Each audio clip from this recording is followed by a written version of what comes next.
Welcome back to the channel. This is Anu और आज हम स्टार्ट करें एक न्यू सब्जेक्ट ई कॉमर्स, जो कि आपका 4 क्रेडिट का सब्जेक्ट है। मतलब आपका इसका 50 मार्क्स का एग्ज़ाम होएगा। और देखो सारी यूनिवर्सिटीज़ में ना सिलेबस ऑलमोस्ट सेम रहता है, थोड़ी बहुत कुछ माइनर चेंजेस होते हैं। ठीक है, तो आप किसी भी यूनिवर्सिटी से हो ये वीडियो देख सकते हो, आपके लिए बिल्कुल यूज़फुल रहेगा। बिना टाइम वेस्ट किए वीडियो को स्टार्ट करते हैं।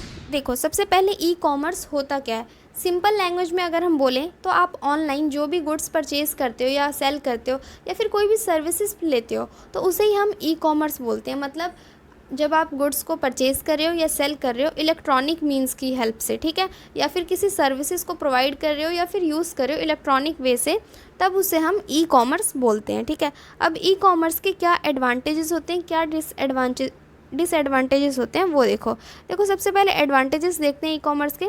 तो सबसे फर्स्ट जो आपका एडवांटेज है वो तो यही है कि देखो ई कॉमर्स में ना आपके पास 24/7 शॉप्स जो है ओपन रहती है। आप किसी भी टाइम पे शॉपिंग कर सकते हो।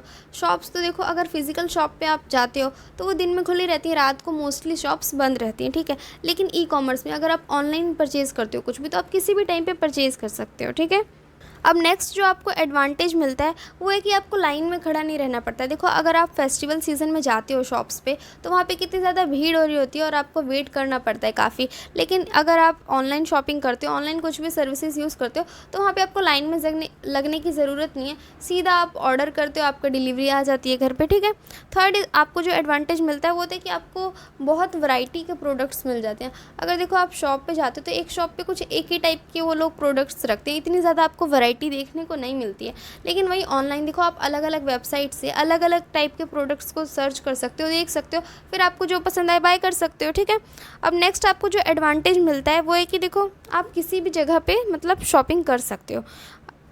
देखो क्योंकि अगर आप फिजिकली शॉप्स में जाते हो तो वहाँ पे आपको वहाँ जाके सामान लेना पड़ेगा और आप हर टाइम नहीं जा सकते हो। लेकिन अगर आप ऑनलाइन कुछ भी ले रहे हो तो वहाँ पे आप किसी भी जगह अपने घर में बैठ के कहीं रास्ते में जा रहे हो, ट्रैवलिंग कर रहे हो, उस टाइम पे कहीं भी जाके आप अपना ऑर्डर कर सकते हो किसी भी टाइम पे। ठीक है, आपको कहीं भी जाने की अलग से ज़रूरत नहीं पड़ेगी। आधी रात को भी अगर आपका मन हुआ कुछ ऑर्डर करने का तो आप कर सकते हो। अब नेक्स्ट जो आपको बेनिफिट मिलता है कि डिस्काउंट्स काफ़ी ज़्यादा मिलते हैं, काफ़ी सारा ऑफर्स आपको मिल रहे होते हैं अलग अलग ऐप्स पे, जैसे मीशो वगैरह है, अमेज़ॉन है, फ्लिपकार्ट है। यहाँ पे आप देखो कि प्रोडक्ट्स वो सेल करने के लिए काफ़ी सारे डिस्काउंट्स वगैरह देते हैं या फिर कुछ कॉम्बो पैक दे देते हैं। ठीक है, और लोकल शॉप्स में अगर आप जाते हो तो इतना ईजिली आपको डिस्काउंट या फिर इस टाइप के ऑफ़र्स देखने को नहीं मिलते हैं। ठीक है, नेक्स्ट आपका जो एडवांटेज है वो है कि आपको रिव्यूज़ मिलते हैं। ठीक है, अगर आप शॉप पे जा रहे हो तो उस शॉप के बारे में आपको कौन बताएगा, कुछ नहीं बताएगा।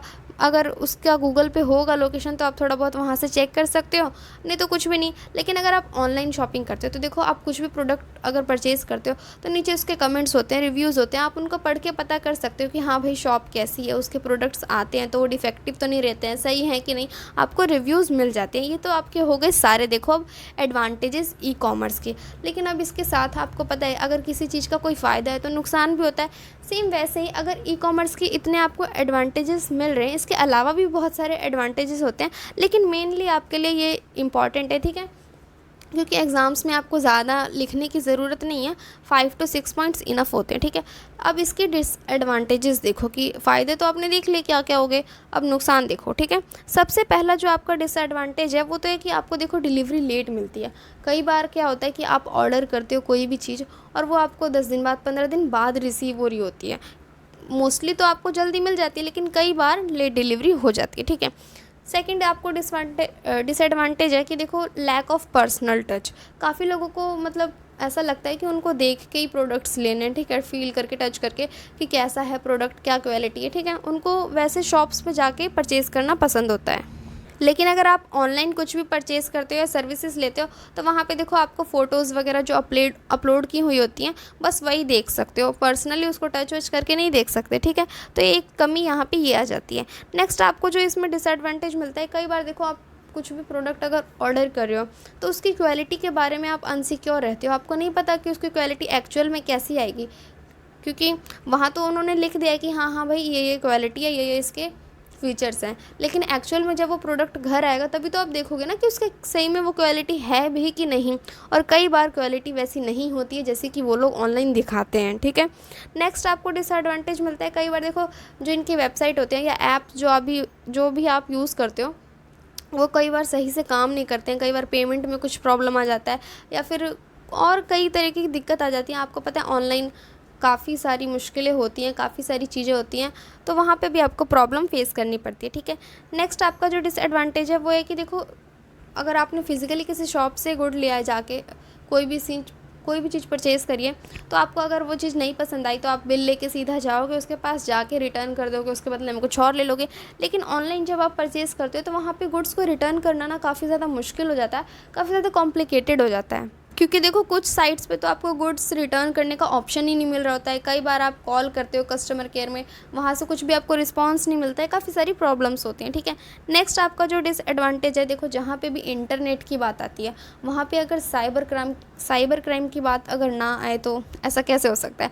तो देखो काफ़ी सारी जगह पे ना आपको फ्रॉड देखने को भी मिलता है। कई जगह अगर आप ऑनलाइन पेमेंट करते हो तो पेमेंट हो जाती है और गुड्स आपको मिलते ही नहीं है, ठीक है। इस टाइप से फ्रॉड किया जाता है, या फिर कई जगह पे आपका क्रेडिट कार्ड नंबर मांग के इस टाइप से आपके पर्सनल इन्फॉर्मेशन को यूज़ करके आपके साथ फ्रॉड किया जाता है। तो ये भी एक डिसएडवांटेज है ई कॉमर्स का, ठीक है। अब देखो ई कॉमर्स कितने टाइप्स के होते हैं वो देखो।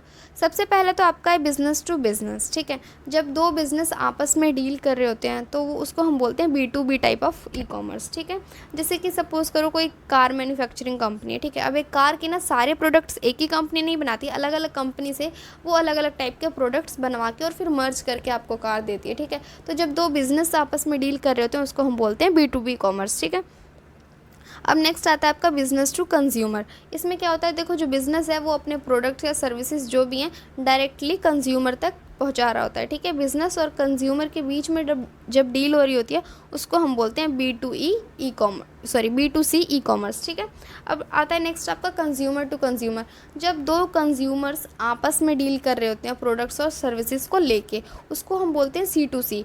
इसका सबसे बड़ा एग्जांपल देखो, आप OLX देख सकते हो। इसमें आप सेकेंड हैंड चीज़ें बेचते हो या परचेज़ करते हो, तो दोनों आपस में आप कंज्यूमर्स ही हो ना, ठीक है।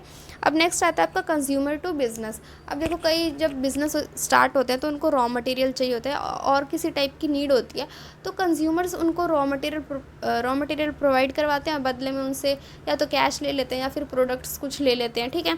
तो जब कंज्यूमर और बिज़नेस के बीच में डील हो रही होती है उसको हम बोलते हैं C2B, ठीक है। अब नेक्स्ट आता है आपका बिज़नेस टू गवर्नमेंट। इसमें देखो बिज़नेस जो है वो गवर्नमेंट के साथ डील कर रही होती है। जैसे कि आपको राशन शॉप्स पता है, उसमें जो गवर्नमेंट है इतने कम अमाउंट पे आपको गेहूँ चावल ये सारी चीज़ें प्रोवाइड करवाती है, तो वो गवर्नमेंट कहाँ से लाती है, वो बिजनेसेस से परचेज़ करके आपको कम अमाउंट में देती है, ठीक है। तो ये हो गया B2G।